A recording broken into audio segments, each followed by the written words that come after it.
कसबे सुकेने येथील एका हॉटेल व्यावसायिक हॉटेल बंद करून रात्रीच्या वेळी घरी जात असताना अज्ञातांनी त्याचं जबरदस्तीनं अपहरण करून जबर मारहाण केली होती। तसेच त्याच्याकडील रोख रक्कम आणि मौल्यवान ऐवज लुटून त्याला दावचवाडी शिवारात फेकून दिलं होतं। या थरारक आणि खळबळजनक घटनेचा छडा लावण्यात नाशिक ग्रामीण आणि ओझर पोलिसांना यश आलं असून या गुन्ह्यातील सराईत मुख्य आरोपीला नाशिकच्या धात्रक फाटा परिसरातून मोठ्या शिताफीनं ताब्यात घेण्यात आलंय।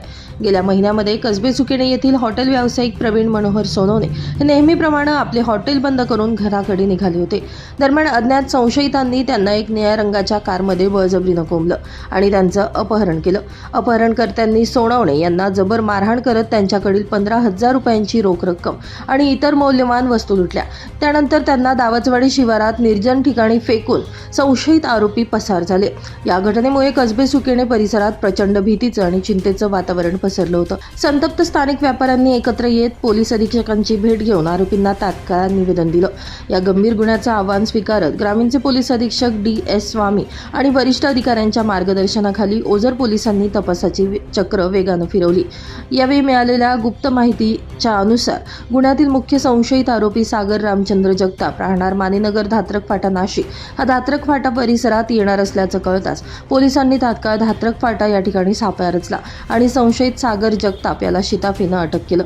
यावेळी पोलिसांनी त्याची कसून चौकशी केली असता संशयित आरोपीनं गुन्ह्याची कबुली दिली असून गुन्ह्यात वापरलेलं वाहनही पोलिसांनी जप्त केलंय।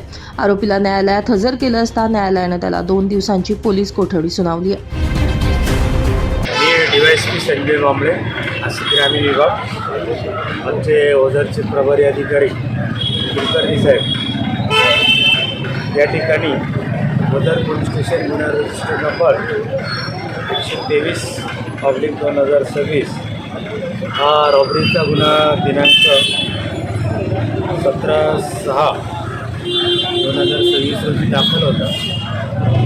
सदर गुन्हा हा सुरुवातीला अज्ञात आरोपी विरुद्ध होता। नंतर आम्ही गोपनीय माहिती तसेच आमचं तांत्रिक विश्लेषण आणि इतर गोष्टींचा बारीक अभ्यास करून सदर गाडी एक आरोपी निष्पन्न करून आरोपी सध्या आम्ही ताब्यात घेतलेला आहे। आरोपीकडे चौकशी सुरू आहे आणि त्याच्या पुढचा उर्वरित तपास आम्ही सफल पद्धतीने करणार आहोत। धन्यवाद। ब्युरो रिपोर्ट, नाशिक माझा न्यूज, नाशिक।